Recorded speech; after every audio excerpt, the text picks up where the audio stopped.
ज्वाला अपने पति यशपाल और दो बेटे मुकेश और अखिल के साथ रहती है। वो स्वभाव से काफी सख्त होती है और हर किसी पर अपना दबाव बनाए रखती है। अरे, आपने क्या अपनी सारी अकल बेच खाई है क्या? दिन रात चलने के बाद बस सांड की तरह फैल जाते हो। अरे जाओ, जाकर बाजार से सब्जियां लाओ। और हाँ, आते समय वो गोपालनाथ मिठाई वाले से मेरे लिए ताजी ताजी रस मलाई और बर्फी भी लेकर आना। ज्वाला, अरे तुम इतनी बुजदिल कैसे हो सकती हो? थोड़ा तो अपने पति पर रहम करो। अरे उस गोपालनाथ के दुकान के बाहर मुझे 2 घंटे लाइन में खड़ा रहना पड़ेगा, तब जाकर मुझे तुम्हारी मिठाई मिलेगी। हाँ तो आपके पैरों में क्या मेहंदी लगी है क्या, या सांप ने डस लिया है आपको? ज्यादा नौटंकी मत करो मेरे सामने और चुपचाप जाकर जितना बोला है उतना करो। ठीक है, 2 पैसे। मैं आपको कोई पैसे नहीं देने वाली।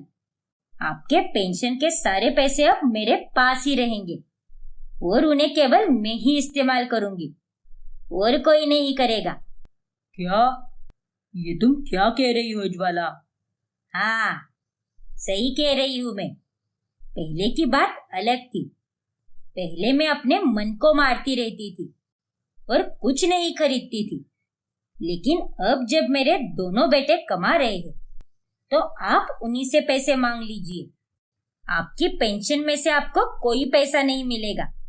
सारे के सारे पैसे मैं ही इस्तेमाल करूंगी। लेकिन ज्वाला, ये सही बात नहीं है। अब आप मुझे मत सिखाओ कि क्या सही है और क्या नहीं। और दफा हो जाओ जल्दी से, वरना आज आपको कोई खाना नहीं मिलेगा। अभी बता दे रही हूं मैं।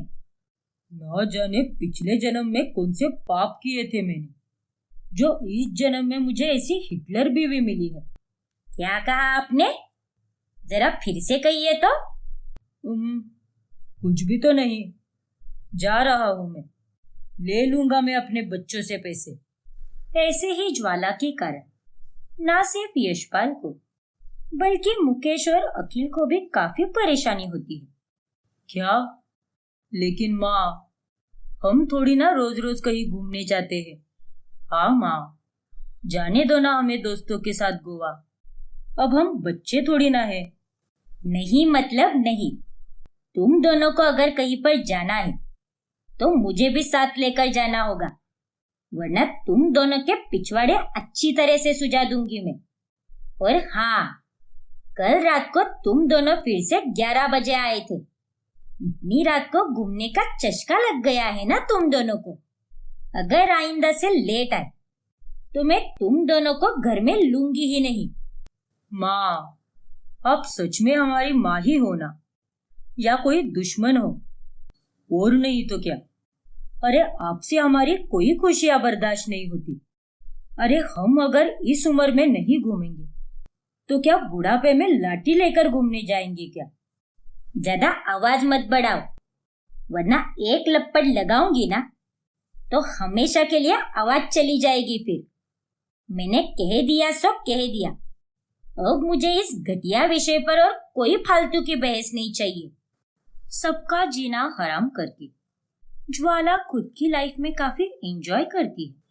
एक दिन यशपाल अपने दोनों बेटों के लिए 2 लड़कियों का रिश्ता लाता है और ज्वाला भी उन दोनों को देखकर तुरंत उन्हें पसंद कर लेती है। सिमरन की मुकेश से और अर्पिता की अखिल से शादी हो जाती है।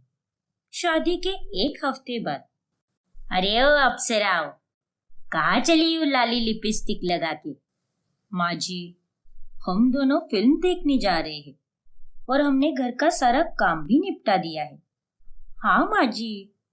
अरे तुम दोनों ने फिल्म देखने का प्लान कैसे बना लिया? मुझसे अनुमति लेने की जरूरत नहीं समझी क्या? लेकिन माँ जी, आपसे अनुमति लेना जरूरी है क्या? हमने घर के तो सारे काम निपटा ही दिए हैं ना। अरे चिट्टन की, खुद को ज्यादा सयानी मत समझ। तू और तेरी जेठानी कान खोलकर सुन लो। आज के बाद अगर कहीं भी जाना हो तो मुझसे अनुमति लेनी पड़ेगी, और अगर अनुमति लिए बगैर कहीं भी चली गई तो इस घर के दरवाजे तुम दोनों के लिए हमेशा हमेशा के लिए बंद हो जाएंगे। अब जाओ, जाकर मेरे लिए कड़ी चावल बनाओ। मुझे कड़ी चावल खाने का बहुत मन कर रहा है।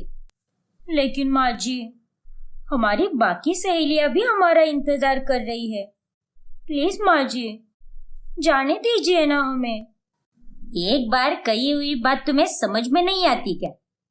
अगर वापस से मुंह खोला तो गर्मा गर्म चटका दे दूंगी तुम दोनों को, समझी? चलो अब जाओ अंदर। बड़ी आई फिल्म देखने वाली, चुड़ैल कही की। ज्वाला अब अपने बहुओं के साथ भी काफी कठोरता से पेश आने लगती है, जिससे सिमरन और अर्पिता दोनों को भी काफी गुस्सा आता है। फिर एक दिन, माँ जी, आज अर्पिता और मैं हम दोनों बाहर गए थे, तभी मोहल्ले वाली सारी काकियां आपके बारे में बहुत बुरा भला बोले जा रही थी, और उनकी वह सारी बातें सुनकर हमें तो बहुत बुरा लगा। क्या क्या भोग रही थी वो सारी नालायक औरतें? अरे माँ जी, अब क्या ही बताए आपको। सुनकर तो आपको मिर्ची ही लगेगी, लेकिन एक प्रकार से उन्होंने सच ही कहा है। वो कह रही थी कि आपका शरीर तो बस फैलते ही जा रहा है, और दिन ब दिन आप काफी बदसूरत भी होती जा रही हो। अब उन्हें ये थोड़ी ना पता है कि आप तो बस दिन रात बेड पर टांगे फैलाकर ही आराम फरमाती हो। अगर आप कुछ काम करोगी तभी तो पसीना छूटेगा, और तभी आप सुंदर बनोगी। अर्पिता बहू, शायद तुम सही कह रही हो। सच कड़वा होता है, लेकिन है तो सच ही। मुझे अब काम करना शुरू करना पड़ेगा, और तब जाकर मैं फिर से पतली और सुंदर दिखूंगी, और सबको जलाकर राख कर सकूंगी। हाँ माँ जी, आपको ये सब करने की बहुत जरूरत है। ओफो सिमरन, तू भी ना। माँ जी से ये सब नहीं होगा। माँ जी को तो बस दिन रात आराम ही करना होता है। ये थोड़ी ना पूरे घर की सफाई कर पाएगी। और तो और, इनसे तो बाकी के भी कोई काम नहीं हो पाएंगे। ओए बेवकूफ बददिमाग लड़की, ऐसा कुछ भी नहीं है। मैं ये सारे काम करूंगी, जरूर करूंगी। इस तरह देवरानी सिमरन अपनी दाल की भूमिका निभाकर जेठानी अर्पिता उस पर तड़का मार देती है। मतलब वो ज्वाला को भड़काने में कामयाब हो जाती है, और इस वजह से ज्वाला अब ज्यादा काम करने लगती है, और दोनों बहुओं को अब काफी आराम भी मिलता है। दोनों देवरानी और जेठानी अपनी ये चालाक हरकतें करना बंद नहीं करती। एक रोज मोहल्ले के मंदिर में बड़ी पूजा होने वाली होती है। अरे ज्वाला, अब इस बार महाप्रसाद बनाने की बारी तेरी है। और हाँ, तू कितना दान करने वाली है? थोड़ा ज्यादा ही कर, क्योंकि तेरे दोनों भी बेटे अच्छी पोस्ट पर नौकरी करते हैं। अरे आंटी जी, लगभग 100 से भी अधिक लोग हैं, और इतने सारे लोगों का माँ जी खाना कैसे बना पाएगी? हम दोनों बहुएं हैं ना, हम करेंगे ये काम। हाँ आंटी जी, हम बना लेंगे। और वैसे भी हमारी माँ जी को तो ये भी नहीं पता कि घर में किचन कहाँ पर है, तो ये प्रसाद वो कैसे बना पाएगी? और रही बात दान की, तो मुझे नहीं लगता कि हम इतने पैसे दे पाएंगे दान के लिए। हाय हाय, ऐसी बात है क्या? नहीं तो। अरे मेरे इन निगोड़ी बहुओं की मत सुन, ये दोनों पागल खाने से छूटकर आई है। अरे मैं बनाऊंगी ना प्रसाद, और तो और दान भी सबसे ज्यादा मैं ही दूंगी। तुम लोगों ने क्या मुझे ऐसी वैसी समझ के रखा है क्या? ज्वाला नाम है मेरा, ज्वाला। इस तरह दोनों बहुएं ज्वाला के साथ फिर से खेल जाती है, और अपनी सास से काम करवाने के साथ साथ उनसे पैसे भी निकलवा देती है। फिर एक दिन दोनों बहू बेटों की जोड़ी हनीमून के लिए प्लान बनाती है, लेकिन ज्वाला उन्हें कहीं भी जाने के लिए मना कर देती है और इस कारण वो चारों काफी रूठ जाते हैं। पर फिर कुछ दिनों के बाद ज्वाला खुद अपनी सहेलियों के साथ घूमने का प्लान बनाती है। तभी, माँ जी, हो गई ना आपकी सारी तैयारी? हाँ सिमरन, अब बस वो कुर्ते और सेल्फी स्टिक लेना बाकी है, वो भी पैक कर दूंगी मैं। चलो अच्छी बात है। पर माँ जी, आपको पता है ना कि आपकी सारी सहेलियां कैसी है? नहीं मतलब अच्छी है, लेकिन फिर भी। अरे सिमरन, क्यों झूठ बोल रही है? उनकी कोई भी सहेली अच्छी नहीं है। अरे जो लोग पीठ पीछे आपकी बुराई करें, वो आपके दोस्त नहीं होते हैं माँ जी। अरे आपकी सारी सहेलियां कितनी बार कितनी सारी जगहों पर जाती है, लेकिन आपको तो पता भी नहीं है। और तो और, उन्होंने तो इस ट्रिप पर भी आपको लेने के बारे में नहीं सोचा था, लेकिन आखिर में आपको बुला लिया। और ये सारी बातें मैंने अपनी कानों से सुनी है और देखी भी है। क्या? हाँ माँ जी, मैं सच कह रही हूँ। और ऐसे जहरीले लोगों की संगत में आप मत रहिए माँ जी। आप हमारी सास हो, लेकिन फिर भी हम आपसे माँ जैसा प्यार करते हैं, इसीलिए आपको सारी सच्चाई बता दी। हाँ माँ जी, इसीलिए हम नहीं चाहते कि आपको उनके साथ जाकर दुख हो या फिर कोई और परेशानी हो। अपनी दोनों बहुओं की सारी बातें सुनकर ज्वाला अब सोच में पड़ जाती है और वो ट्रिप पर जाने का प्लान कैंसिल कर देती है। फिर अगले दिन ज्वाला अचानक से यशपाल, अमृता और सिमरन को आपस में बात करते हुए देख लेती है। बहुओं, तुम दोनों एकदम सही जा रही हो, ऐसे ही ज्वाला को सबक सिखाओ। हाँ पापा जी, आप टेंशन मत लीजिए, अभी तो पूरी पिक्चर बाकी है। और माँ जी को अगर हमने सीधा नहीं कर दिया तो आप हमारा नाम बदल दीजिए। हाँ पापा जी, माँ जी ने तो आपको और हम दोनों के पतियों को काफी परेशान किया है, लेकिन अब और नहीं। उन्हें यह नहीं पता कि आप हम दोनों के पापा के दोस्त हो और आपने हमें यहाँ पर इसीलिए लाया है ताकि हम माँ जी को लाइन पर ला सके। माँ जी आपसे पेंशन के पैसे लेती थी ना, इसीलिए हमने उनके सारे पैसे दान करवा दिए। अरे वो तो हमसे काम भी कितना करवाती थी, इसीलिए हमने भी मिर्च मसालों से भरी बातों को सुना सुना कर उन्हें बहुत भड़काया है और वो खुद ब खुद ही काम करने लगी। और जब उन्होंने हम दोनों के हनीमून को कैंसिल कर दिया तो फिर हमने भी उन्हें उनकी सहेलियों के खिलाफ भड़काकर उनका ट्रिप पर जाना ही कैंसिल करवा दिया। माँ जी तो अब धीरे धीरे हमारे झांसे में फंसती जा रही है। अच्छा, तो ये सब तुम तीनों का कारनामा है। अरे ये दोनों तो है ही नागिन, लेकिन आप यशपाल जी, आप तो उनके सपेरे निकले। अचानक से ज्वाला को वहां पर देखकर वो तीनों काफी चौंक जाते हैं। मैंने आपसे ये उम्मीद नहीं की थी यशपाल जी कि आप मेरे साथ ऐसा कांड करोगे। अरे आपने तो मुझे सबक सिखाने के लिए मेरे जैसी ही नमकीन और तीखी बहू लेकर आए। एक तो दाल के बराबर है और दूसरी उस पर तड़का देने वाली। तो फिर मैं और क्या करता ज्वाला? अरे तुम्हारे दबाव के कारण मेरा तो जिंदगी जीना मुश्किल हो गया था, अब जाकर कहीं राहत मिल रही है मुझे। माँ जी, आपको समझना होगा, हर कोई आपके इशारों पर नहीं चल सकता। हर किसी की अपनी ख्वाहिशें होती है, उनकी इच्छाएं होती है और हर किसी के जीवन जीने का तरीका अलग होता है। अरे आप जितना हम लोगों पर दबाव डालती हो, उतना ही दबाव कोई आप पर डाले तो आपको कैसा लगेगा? अब बहुत हो गया माँ जी, अब आपकी नहीं चलने वाली।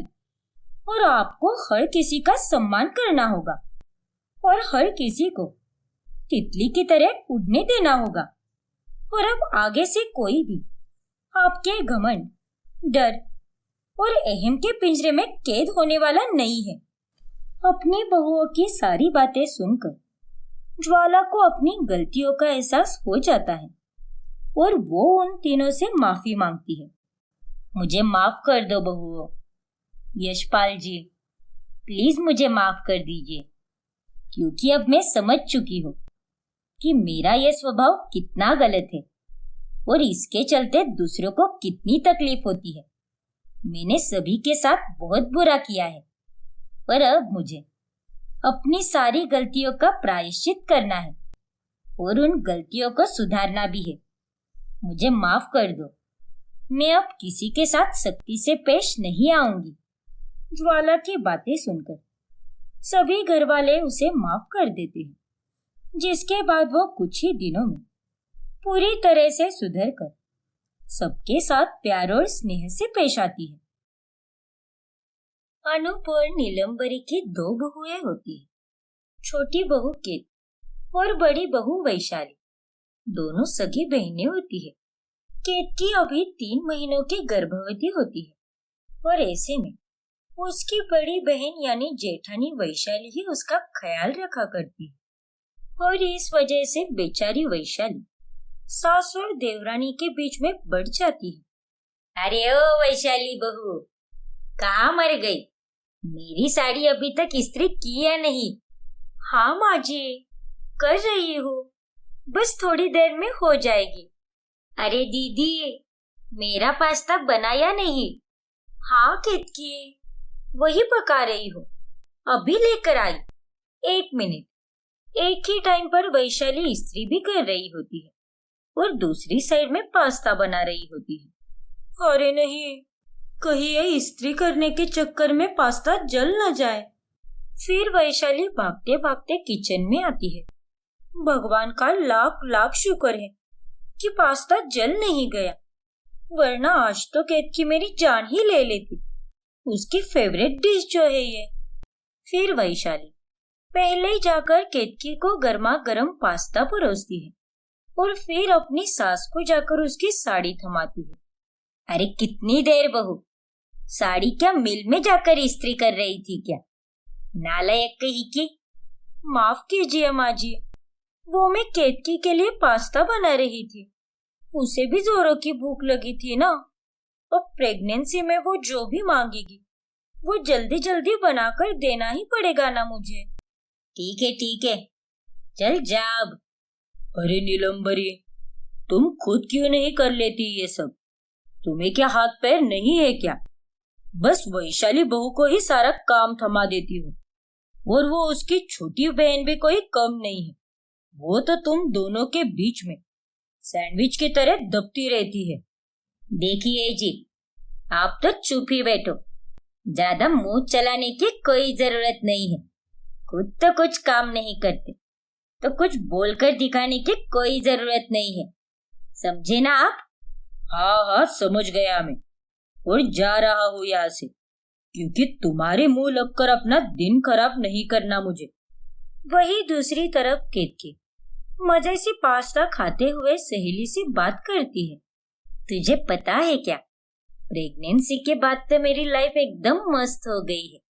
मैं तो सारा दिन आराम करती हूँ और मेरी जो बड़ी बहन है ना, यानी मेरी जेठानी, वही सारा काम करती है। वाह यार केतकी, तू तो बहुत ही लकी है, वरना आजकल कौन सी जेठानी अपनी देवरानी के लिए ये सब करती है। वो तो अच्छा है कि वो तेरी बड़ी बहन है, इसीलिए तेरा सब अच्छे से चल रहा है। हाँ, तूने बिल्कुल सही कहा। वैसे मेरी दीदी है ही भोली, वो बेवकूफों की तरह सबके लिए करती रहती है, इसीलिए मुझे कोई चीज की टेंशन नहीं है। बस एक आवाज लगा और फरमाइश करो। फिर एक दिन वैशाली का पति स्वप्निल उससे कहता है, वैशाली, आज मेरा हाफ डे है, तो हम दोनों ऑफिस के बाद में साथ में कॉफी डेट पर जाएंगे। बड़े दिन हो गए कहीं गए नहीं हम। तुम्हारे favourite cafe the coffee hub में जाएंगे। वहीं से तो हमारी लव स्टोरी की शुरुआत हुई थी, याद है ना तुम्हें? हाँ स्वप्निल, उन खूबसूरत यादों को मैं कैसे भूल सकती हूँ। लेकिन स्वप्निल, मैं आज तुम्हारे साथ डेट पर नहीं चल सकती। क्या? लेकिन क्यों वैशाली? ऐसा कौन सा काम आ गया तुम्हें जो मुझसे भी ज्यादा जरूरी है तुम्हारे लिए? स्वप्निल, वो मुझे केतकी के साथ हॉस्पिटल जाना है। उसका चेकअप है ना आज। और देवर जी तो ऑफिस से सीधे रात को ही आते हैं, इसीलिए वो चाहती है कि मैं उसके साथ चलूं। लेकिन वैशाली, वो अकेली भी तो जा सकती है ना, या फिर माँ के साथ जा सकती है। तुम्हें तो बस माँ और केतकी ही नजर आती है, और तुम एक जेठानी और बहू के रिश्ते में बढ़ चुकी हो, और इसी के कारण तुम ये भूल चुकी हो कि तुम एक पत्नी भी हो। तुम्हारा मेरे प्रति भी कोई फर्ज है। वैसी बात नहीं है स्वप्निल, हम कभी और भी चल सकते हैं ना। नहीं वैशाली, जाने दो, कोई बात नहीं, तुम जाओ और तुम्हें जो करना है वो करो। लेकिन स्वप्निल मेरी बात तो सुनो। ओफो, ये सब क्या हो रहा है? सच में एक जेठानी बनने के बाद तो मेरा बंटवारा ही हो चुका है। एक तरफ माँ जी है तो दूसरी तरफ मेरी बहन केतकी। खैर, जैसे तैसे मैं स्वप्निल को तो मना ही लूंगी, लेकिन केतकी के लिए उसके जीवन के इस पड़ाव में मेरा साथ होना बहुत जरूरी है, क्योंकि वो मेरी छोटी बहन जो है, वैशाली जेठानी बनने के बाद इतनी बढ़ जाती है कि उसे अपने बाकी रिश्तों को दांव पर लगाना पड़ता है। वही केतकी और नीलम्बरी उसके भोलेपन का फायदा उठाते हैं। एक दिन की बात है।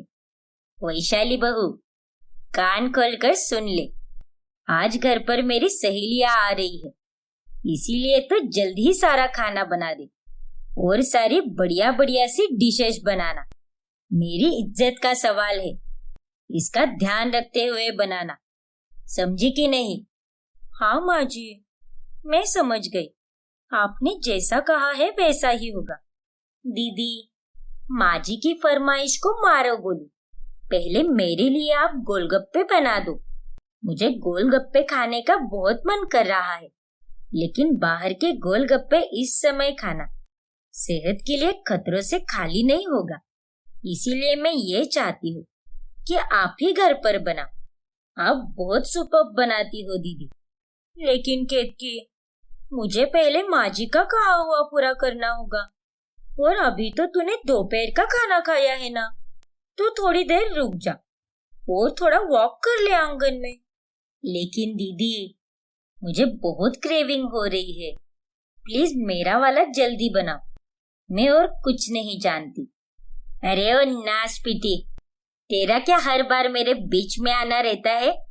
बहू पहले मेरा काम करेगी, फिर तेरा काम करेगी। ज्यादा सयानी मत बन। गर्भवती है तू, बीमार नहीं, खुद भी काम कर सकती है। हाँ, तो आपके भी हाथ पांव सही सलामत है ना अभी, तो आप भी आधी मदद कर ही सकती हो दीदी की। मुझे बोलने से पहले आप अपने गिरेबान में झांकिए माँ जी। नॉनसेंस कहेगी। क्या कहा तूने? क्या कहा? फिर से बोल। नान क्या? नान सांस? ये क्या होता है कलमुही? सत्यानाश हो तेरा, निर्लज्ज कही की। ओफो माँ जी, केतकी, आप दोनों झगड़िए मत। मैं आप दोनों का काम कर दूंगी, लेकिन आप दोनों प्लीज शांत हो जाइए। फिर वैशाली को एक साथ केतकी और नीलम्बरी की फरमाइशों को पूरा करना पड़ता है, और इस बीच उसे काफी परेशानी भी होती है। दिन ब दिन इस तरह मशीन की तरह काम करके वैशाली एक दिन बहुत ज्यादा बीमार हो जाती है और वो आराम करती है। तभी वहां पर नीलम्बरी भी आती है। अरे ओ वैशाली बहू, यहाँ आराम क्या कर रही है? अरे माँ जी, आप यहाँ? वो मुझे थोड़ी थकावट महसूस हो रही थी, वो मैं जरा बीमार हूँ ना, इसीलिए आराम कर रही थी। बोलिए ना, क्या हुआ? देख बहू, मुझे ना जरा बाहर जाना है, इसीलिए तुझे मेरे हिस्से का एक काम करना होगा। कैसा काम माँ जी? ये ले, ये अनूप जी का चश्मा है, इससे जाकर दुकान में बनवा दे। इसकी डंडी टूट गई है ना। उन्होंने ये काम मुझे दिया है, लेकिन अब मैं तुझे दे रही हूँ। उन्हें इस बात की भनक भी नहीं पड़नी चाहिए, समझी कि नहीं? हाँ माँ जी, लेकिन मैं तो अभी बीमार हूँ, मैं कैसे बाहर जा सकती हूँ? अरे चुप हो जा, कोई बीमार नहीं है तू, बस थोड़ी सी थकावट है शायद। चल उठकर बाहर निकल। यहाँ बिस्तर पर पड़े रहने से तू और ज्यादा बीमार हो जाएगी। इसीलिए मैं कह रही हूँ कि अभी घर से बाहर निकल और कर दे मेरा काम। हे भगवान, अपनी सास के कहने पर वैशाली को बीमारी की हालत में भी बाहर जाना पड़ता है। जब वो बाहर से नीलम्बरी का काम करके घर पर आती है, तभी उसकी पूरी एनर्जी डाउन हो जाती है। लेकिन उतने में उसे केत की आवाज लगाती है। दीदी, इधर आओ ना प्लीज। हाँ केतकी, हाय। बोलो केतकी, क्या हुआ? दीदी, मेरे कमरे की ये पर्दे और बेडशीट चेंज कर दो ना प्लीज। इन पर बहुत धूल जम गई है और मुझे काफी इरिटेट हो रहा है उससे। आपको तो पता ही है ना कि मुझे धूल और मिट्टी से कितनी एलर्जी है। कहीं मैं बीमार ना पड़ जाऊं।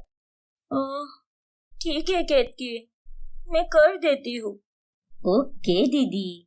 और हाँ, मेरे लिए ना ये काम होने के बाद में बाहर से आइसक्रीम भी लेकर आना। वो स्टेशन के बाहर आइसक्रीम पार्लर है ना, वहां से ब्लूबेरी फ्लेवर लाना। I just love that flavour. लेकिन केतकी, उससे तो तेरी तबीयत खराब हो सकती है ना। और पता नहीं ये मौसम को क्या हो गया है, गर्मी में भी ठंड चल रही है। अरे कुछ नहीं होगा दीदी, आप प्लीज लेकर आओ ना, प्लीज दीदी।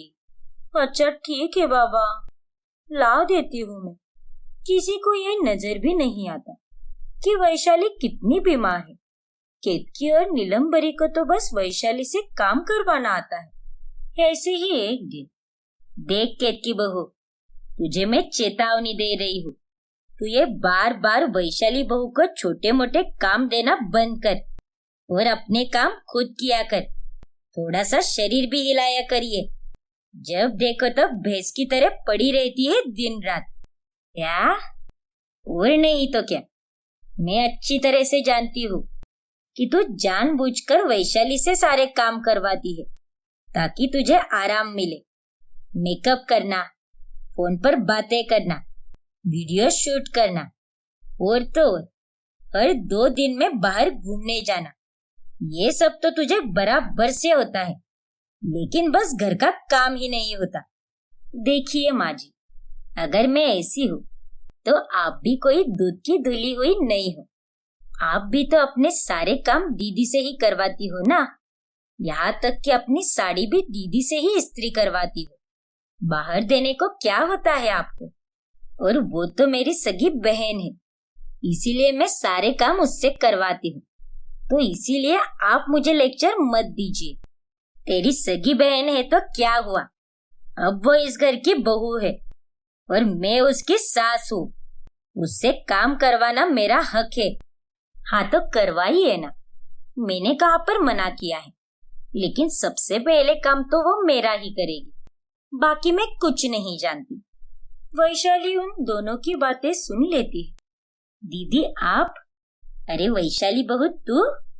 आप दोनों कितनी स्वार्थी हो। बस अपने आराम के लिए, मजे के लिए और टाइम पास के लिए मेरा इस्तेमाल किया है।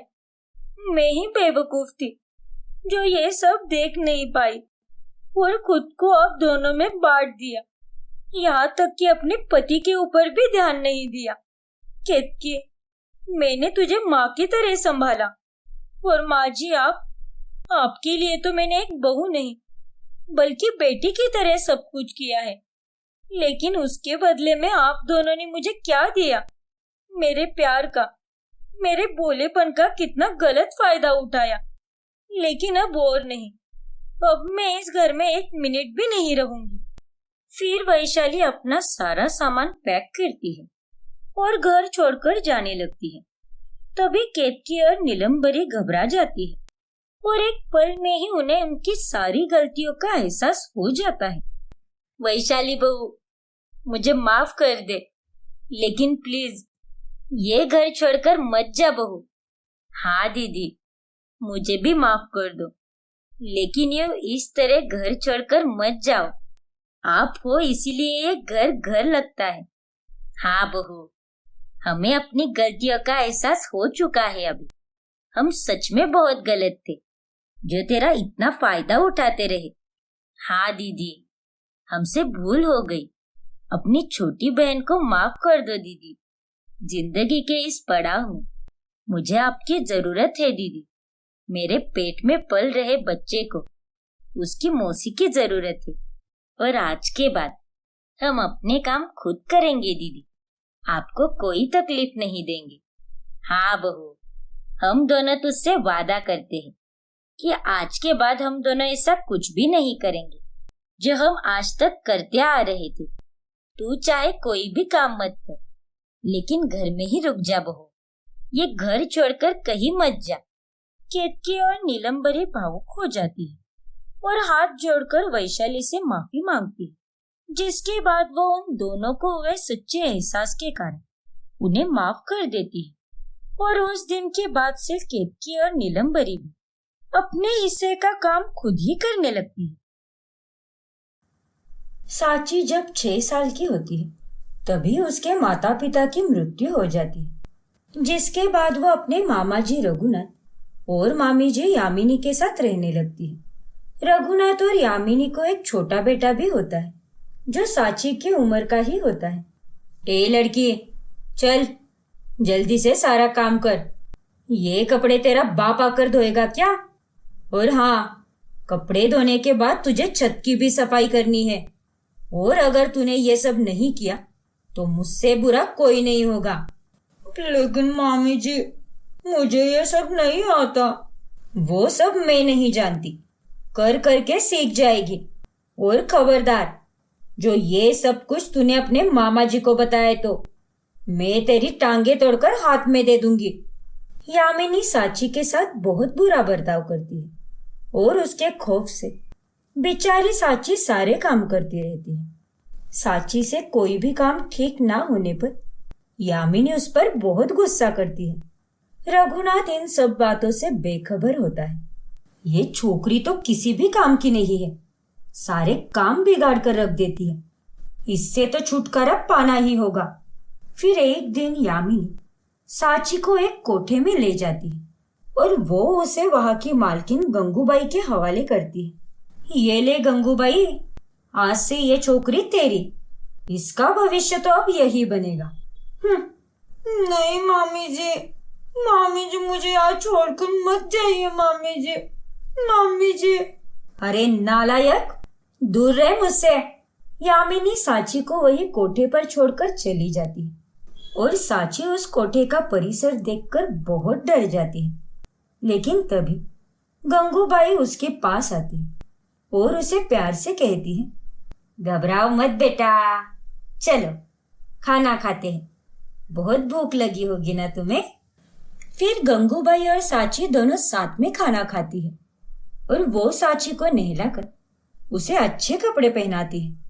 गंगूबाई, एक और नन्ही जान जुड़ गई अपने परिवार में। हाँ जिग्ना, ठाकुर जी की लीला अपरंपार है। उन गधे लोगों को क्या पता कि वो इन मासूम बच्चों को कोठे में नहीं बल्कि एक प्यारे से स्वर्ग में छोड़कर जा रहे हैं। सच में गंगूबाई, आप जिस तरह इन नन्ही बच्चियों का ध्यान रखती हो वैसा कोई भी नहीं रख पाएगा। इन्हें खिलाना पिलाना, पढ़ाना लिखवाना, इनका भविष्य चमका कर आप बहुत ही पुण्य का काम कर रही हो।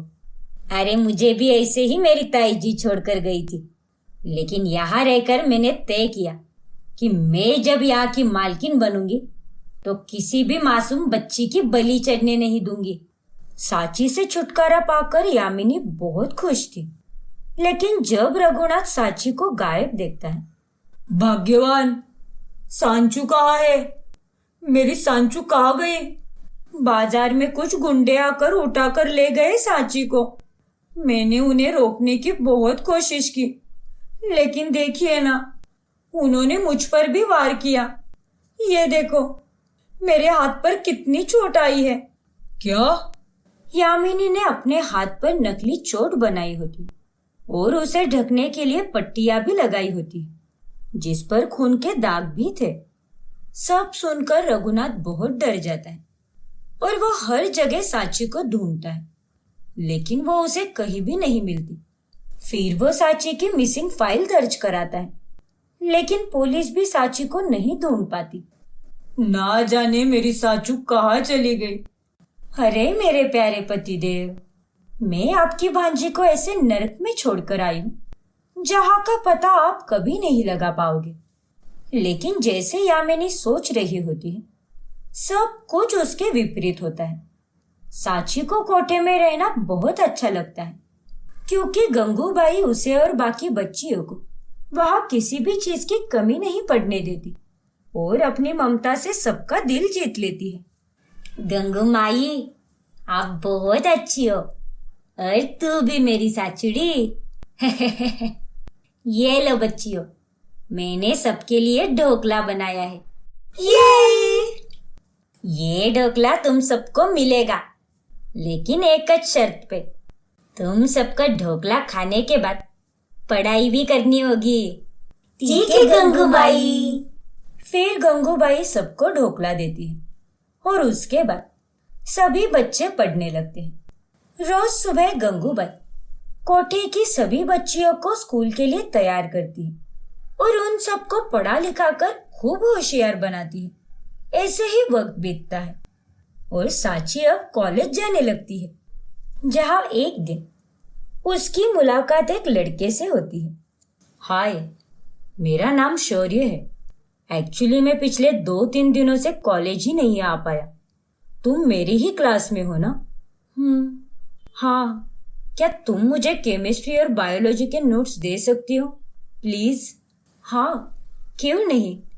फिर सांची शौर्य को नोट्स देती है और दिन भर वो दोनों खूब बातें करते हैं।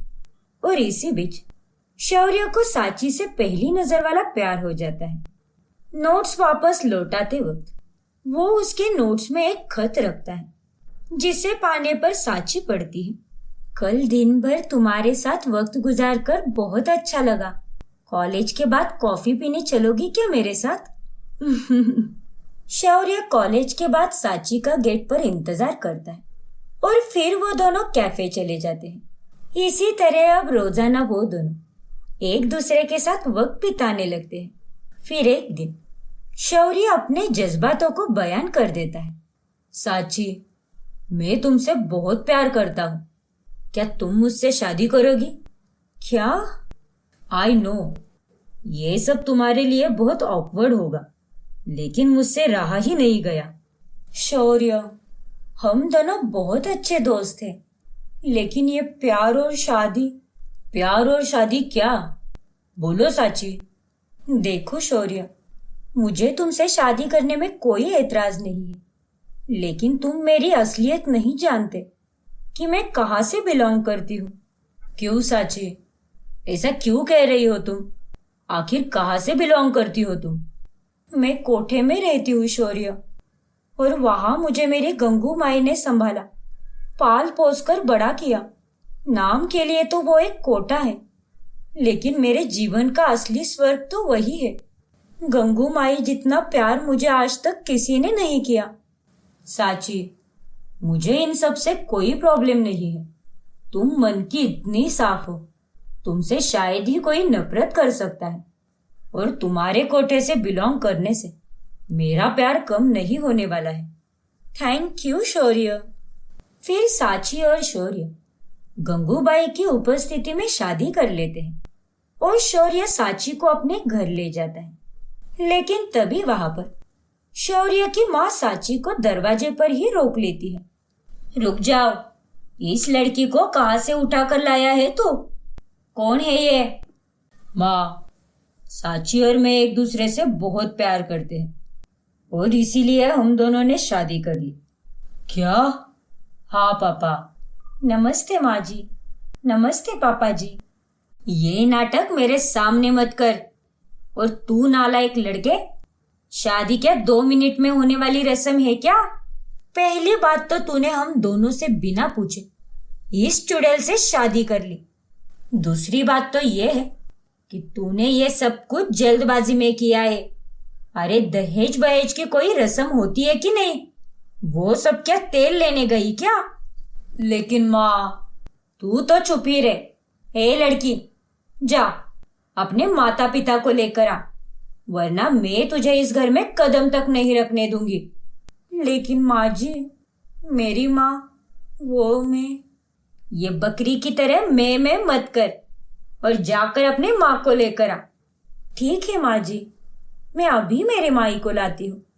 फिर साची गंगू माई को लेकर वहां पर आ जाती है और तभी यामिनी और गंगूबाई एक दूसरे को देखकर बहुत चौंक जाती है। तू ये कैसे हो सकता है? तू इसकी माँ कैसे हो सकती है?